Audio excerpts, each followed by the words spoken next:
Ciao Tesla people, I wanted to give you a news and Tesla announced a spring update upcoming. Should be the 2025.14, but I'm not sure. And we don't know yet when it's going to be released, but it should be soon. And there are several new features for all cars, okay? So let's start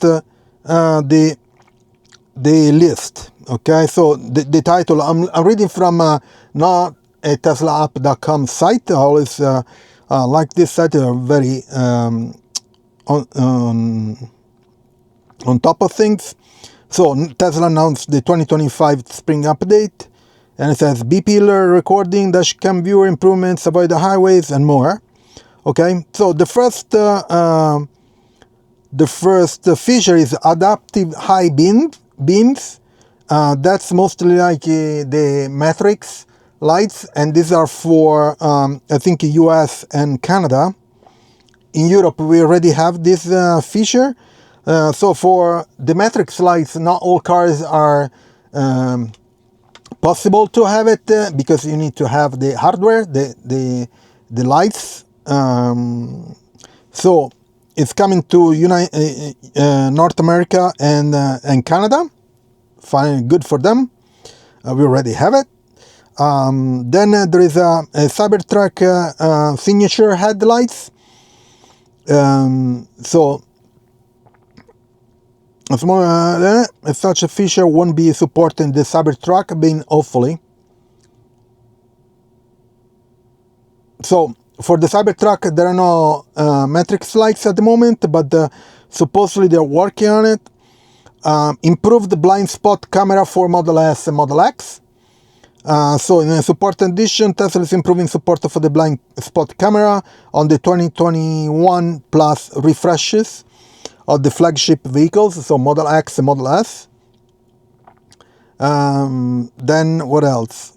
Oh yeah, you have to go settings under control display automatic blind spot camera. So in the settings, okay. Now there is a dashcam update, B-pillar cameras. So the cameras on the pillar here on the sides, as part of much requested update, given the increase in misguided vandalism against Tesla vehicles, Tesla's team has finally updated the software to record the B-pillar upper side cameras as part of dashcam and sentry mode. That's good. So when you set the sentry mode, until now, it records all cameras beside the one on the pillars, okay? These two. So now they are updating that, which is very good, both for sentry mode and dashcam. So dashcam and sentry mode now record for every camera except for the additional front facing cameras and the interior camera. Okay, so it doesn't record on the interior camera here on top, and if you have a front camera on the bumper, these two up here, yeah, they do record it. Improved dashcam viewer. So the dashcam viewer in the vehicle is also being improved with this update. Taking a page from the Tesla app, the app in the vehicle will now display multiple cameras feeds at the same time, which user having the option to focus on individual feed if desired. Due to the additional camera being recorded, Tesla is now laying out all the cameras feeds along the bottom instead of each corner of the screen. So the UI looks like this now. Okay, pretty cool. Requirements for dashcam and sentry mode updates. Unfortunately, there is some bad news regarding compatibility with the B-pillar recording and this improved dashcam viewer. Tesla says the dashcam updates will only support the newer S3, X, and Y vehicle, but they don't specify the exact requirements. Okay, so they're not for every car. That sucks. Tesla, where they usually list the feature required in the AMD Ryzen infotainment processor, this requirement doesn't sound like an Intel versus AMD issue, but instead one of the release of AI4 hardware, which is responsible for the processing of the video. So we don't know which one these pillar cameras are for. Okay. updated routing option, avoid highways. We recently covered the routing option on the site, and we believe a lot of people will be pleased with these additions. So if you're been craving improved routing option, keep reading. Okay, there are 3 new routing options to check out. User will now be able to pick from 3 types of routing option when choosing a destination. We originally sold this Spartan Navigation Sources code discovered in December 24. So the fastest route, which are offered the quickest, okay, best amenities and fewer stops. These routing modes minimize your charge stops in exchange for making them longer, but also allow you to stop near highly rated restaurants, shops, and restrooms for more relaxing trip. Avoid highways. Okay, we know that. Requirements, while we're not yet which vehicles will receive this option. We expect to arrive all vehicles except potentially Legacy S and X. Trunk height based on location. Okay. Another neat usable feature, you will now be able to save your trunk opening height based on the location rather than applying to general maximum trunk height.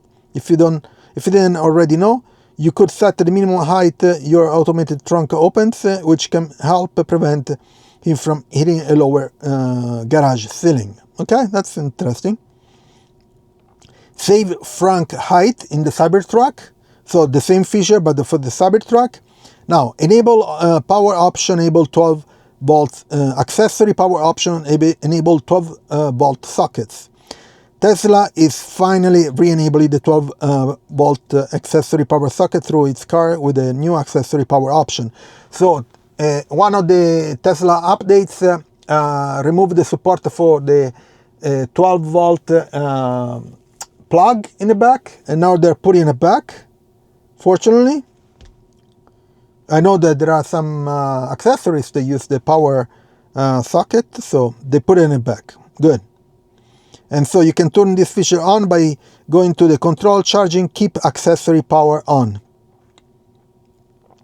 And then comfort drive mode on Cybertruck. Following the recent addition of the comfort mode in option in the Model 3, Tesla is adding this feature to the Cybertruck as well. Good. Lane departure avoidance on the Cybertruck. Interestingly, the Cybertruck launched without several autopilot safety and assistance features, namely because basic autopilot itself is missing from the Cybertruck. Only FSD and TACC are available as part of the improvements. Okay, lane avoidance, okay, departure avoidance on the Cybertruck, which is good. And then some minor updates. So keyword language, go to control display keyword to switch language on the touchscreen keyboard. Oh, good. So you have on the keyboard, you can choose your language layout. Media search result are filtered by sources, which provide faster access to your content. Good. You can now shuffle an entire Apple Music playlist that contains more than 100 songs. Okay. You can scroll through Sirius XM favorites by tapping to the left steering wheel button, left or right, similar to the other services. Okay. You can now sign in Amazon Music with an Amazon Music free account. You still require premium connectivity or Wi-Fi. YouTube Music can now show what song will play next up to the next view of the media player. Okay. If you normally connect your vehicle to your phone's hotspot, this feature will now be enabled every time you drive instead of having to manually connect in each time. Oh, okay. So if you use your hotspot on your phone while you're driving, it will connect directly. What I do is I have the same hotspot SSID that I use at home. So since the Wi-Fi here is set to the one I have at home, even if I use this guy, it will use the same SSID. So I don't have to do that. Feature we are hoping coming soon. Okay. Well, and this release dates, everyone's favorite questions. We look like soon. We haven't seen any vehicle including employee. Okay. Employee as soon as this week. An update. Tesla has now started rolling out this update to employees. As expected, it will be software update 2025.14. Okay. So it's going to be very soon, this update, hopefully maybe next week. Yeah, it could be very soon, so stay tuned. I'll do a video as soon as it is available, and I will install it and see all these new features. Anyway, check out my Tesla referral. If you buy a Tesla, use my referral, you can get 3 months of free FSD in the US and 500 euros discount here in Europe. And please, leave a like, subscribe to the channel, turn on notifications, share it, and I'll see you next video. Ciao Tesla people.